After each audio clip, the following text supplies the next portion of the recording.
So here's a kind of funny example of a dream incubation question ritual that I did that worked for me. So one of the questions that I wanted to pose to my dream is, why am I always scared of drowning when I'm out surfing and shit, right? Where I've been surfing for a long time. I hold my breath pretty good too as well. But a lot of times I'll be out surfing. It's not even necessarily that big, but I always got this like background fear in my head, like shit, I might drown. And so for my ritual for this is what I did is I got like an ice bucket, right? Filled it with ice, and I got one of these nose pincher things. So I could dunk my head in it upside down without water going up my nose.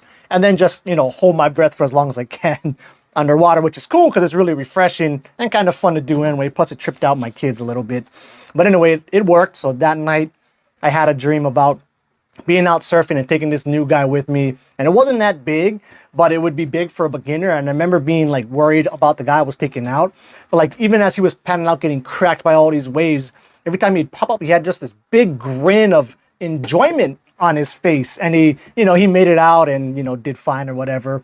But I took that to mean for me that, I'm kind of just I'm looking past the fun and enjoyment of surfing and kind of focusing on all this negative shit that's, not going to even happen really, so to kind of focus more on the fun of it. And, it kind of worked. Granted, I went surfing not too long after that and it was pretty big.